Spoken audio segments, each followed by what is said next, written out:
लेकिन ये जो कॉम्बिनेशन बनेंगे, जनता विद्रोह करेगी। कोई छोटी सी कोई बात कुछ कही जाएगी और वही छोटी बात बहुत बड़ी चिंगारी का रूप भी ले लेगी। ये जो परिस्थितियां इतनी बिगड़ जाएंगी कि इनकी वजह से जान माल के नुकसान और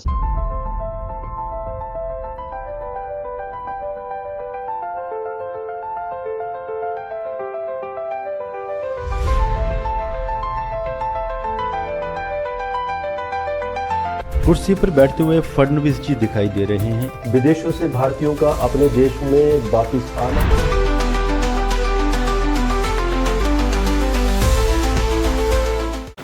दोस्तों, वंदे मातरम।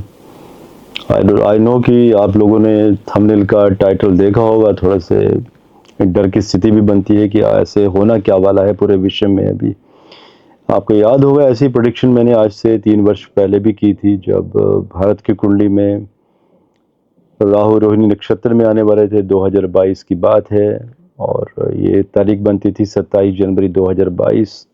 जो मैंने कहा था कि भारत में बड़े बड़े दंगे होंगे, भारत दंगों से उलझेगा। और एग्जैक्टली उससे एक दिन पहले दिल्ली में आपको याद होगा कि क्या हुआ था।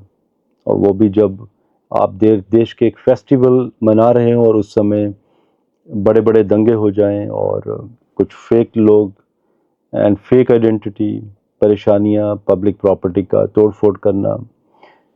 और ऐसे ही कॉम्बिनेशन बाद में फिर भी बने, एक बार फिर से बने थे। कुछ देशों में विद्रोह हुआ था और अचानक ही कुछ किसान और कुछ किसान के रूप में कई लोग सड़कों पर उतर आए थे। ऐसा भारत में भी हुआ है, विश्व में भी हुआ है और यही योग अभी फिर से बनने वाले हैं। और ये स्थिति स्टार्ट हो जाएगी 7 सितंबर 2025 से।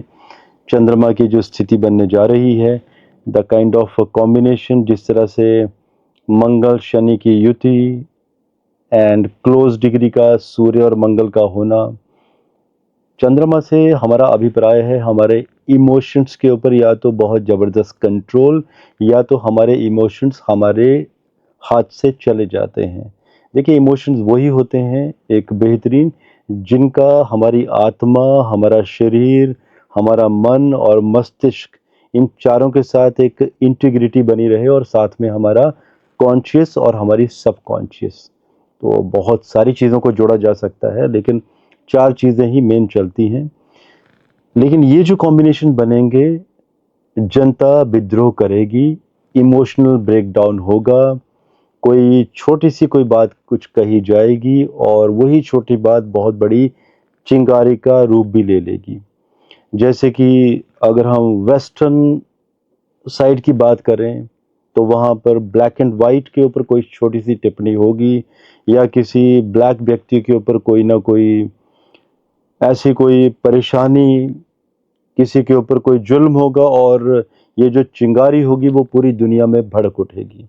और इसी वजह से बड़े बड़े विद्रोह होंगे और कुछ जातियों के बीच में, कुछ धर्म और पंथों के बीच में, छोटी छोटी बातों को लेकर अगर कोई बात सुनेगा भी तो कोई व्यक्ति ये भी कहेगा बाद में, जब ये चीज़ें हो चुकी होंगी, कि ये तो कोई बात थी ही नहीं। कोई एक पक्ष इस छोटी सी बात के लिए सॉरी या अपोलोजेटिक हो सकता था, या तो दूसरा पक्ष को ये फर्क पड़ना ही नहीं चाहिए था।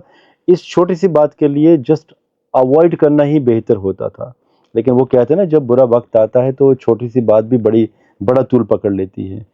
अब कुछ कंट्रीज़ के नाम भी मैं देने वाला हूँ जो जिनके ऊपर मैंने स्टडी की है। कुछ 50-60 देश जो मुझे लगता था कि वनरेबल सिचुएशन में हो सकते हैं, उन्हीं देशों की कुंडलियां भी मैंने एनालिसिस उनके किए हैं और उनके हिसाब से मैं बताना चाहता हूं कि कौन कौन से वो देश हैं जो जिन्हें विद्रोह का सामना करना पड़ेगा और जनता अचानक सड़कों पे उतरेगी, विद्रोह करेगी, सार्वजनिक संपत्तियों का विनाश करेगी।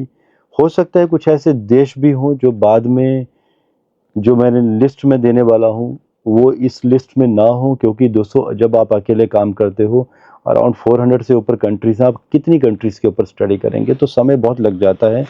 तो जिसमें से कि कुछ एक देशों के नाम हैं, जैसे France, UK, United state, Mexico के लोग आप देख ही रहे हैं कि वहाँ पे अभी क्या हो रहा है आज की डेट में। एंड जर्मन, तुर्की, स्पेन, ईरान, ईरान में आपको याद होगा ऐसे 2.5 वर्ष बहुत बड़ा विद्रोह हुआ था। महिलाएं सड़कों पर उतर आई थी अपने हक के लिए, उनका हक मार लिया गया था और इसी वजह से कुछ ऐसे मिनिस्टर्स भी थे, अगर आपको याद होगा कईयों को तो अपनी आंख तक गंवानी पड़ी थी। और वो टिप्पणियां मैंने दी हैं, न्यूज़ में भी मिल जाएगा, पुरानी न्यूज़ है, क्यों हुआ था, कैसे हुआ था। और कुछ ऐसे कॉलेज की गर्ल्स जिन्होंने अपनी जान गंवाई थी, उनके भी हमने चार्ट भी डिस्कस किए थे। तो आप सोचिए ईरान में इसी तरह का ये जो विद्रोह है, ये 7 सितंबर के बाद बहुत बड़ा हो जाएगा। वही पुरानी चीज़ें फिर से उनके रिपीटेशंस, फिर से लोगों के रिटेलिएशन, पब्लिक संपत्ति को नुकसान पहुंचाना, तो ईरान में बहुत बड़ा विद्रोह देखा जाएगा। Similar kind of situation Afghanistan में देखी जाएगी, जिसमें कि अगर आपको याद होगा मैंने वीडियो दिया था 2020 में, जब मैंने कहा था कि 13 दिनों का काल योग पक्ष अफगानिस्तान को खंड खंड कर देगा। अफगानिस्तान के लोग आपस में ही लड़ मरेंगे, बर्बाद हो जाएंगे। आप याद कीजिए कि कई लोग वहां के जो 2 समुदायों में भी, एक समुदाय के जो लोग हैं उन्हें देश छोड़कर भागना पड़ा था और दूसरे समुदाय के लोगों ने उन्हें मारना शुरू कर दिया था। महिलाओं ने अपने राइट्स खो दिए थे। जो महिलाएं पत्रकार थी उन महिलाओं तक को भी पत्रकारिता नहीं करने देगी। आप सोचिए बाकी महिलाओं का आज क्या हुआ होगा। अफगानिस्तान में बहुत बड़ा विद्रोह उठेगा, जनता को तो नुकसान होगा, सरकारें भी बच नहीं पाएंगी। सेंट्रल अफ्रीका वहाँ की, और साथ में कोंगो, इथियोपिया, नाइजीरिया में बहुत बड़ा विद्रोह, और नाइजीरिया के साथ कुछ लगते हुए छोटी छोटी कंट्रीज, इसके साथ Somalia, Sudan, Syria, Yemen and Bangladesh में जो अभी विद्रोह होगा इस बार, बांग्लादेश अभी विभाजन की तरफ बढ़ना शुरू हो जाएगा। अभी ये सितंबर में जो एक बड़ी चिंगारी वहां पर उठेगी। इसके साथ साथ अगर हम बात करें कि बड़ा विद्रोह अभी कहां पर होगा, तो उससे पहले नेपाल, म्यांमार, बांग्लादेश तो हम बता चुके हैं, और नेपाल एंड म्यांमार में भी स्थितियां खराब होती हुई नजर आएंगी। और सबसे बड़ा विद्रोह पाकिस्तान में, पाकिस्तान चारों तरफ से घिरेगा। पाकिस्तान का विद्रोह होगा बीएलए के साथ, बलोच आर्मी, और पाकिस्तान की आर्मी के साथ आमने सामने होंगे इस बार फौजें, और भारी पड़ेगी बीएलए की आर्मी इस बार पाकिस्तान के ऊपर। इराक का भी कोई ना कोई मतभेद बनेगा पाकिस्तान के साथ। जो पाकिस्तान ने अभी इस बार ये कह रहा था कि वो ईरान को न्यूक्लियर फैसिलिटीज़ में हेल्प करेगा, स्थितियां अलग तरीके से बदल जाएंगी। यही पाकिस्तान जो हेल्प करने की कोशिश कर रहा था, उल्टी बाजी पड़ जाएगी, ईरान एंटी हो जाएगा इस बार पाकिस्तान के।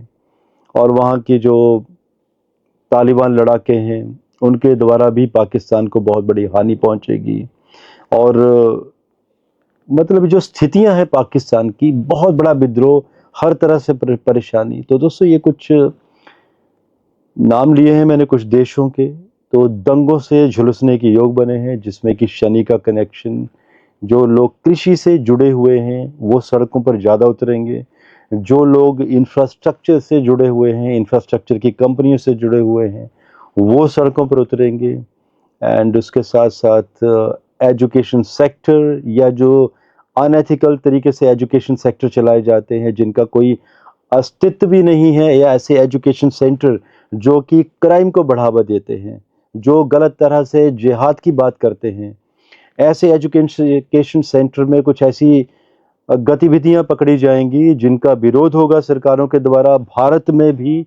और ये जो परिस्थितियां इतनी बिगड़ जाएंगी कि इनकी वजह से बड़ा विद्रोह एंड जान माल के नुकसान और सार्वजनिक संपत्तियों का भी नुकसान होता हुआ नजर आ रहा है। तो दोस्तों ये कुछ प्रेडिक्शंस हैं, आप लोगों के कुछ कमेंट हैं, आप कर सकते हैं। आज के लिए मुझे इजाज़त दीजिए।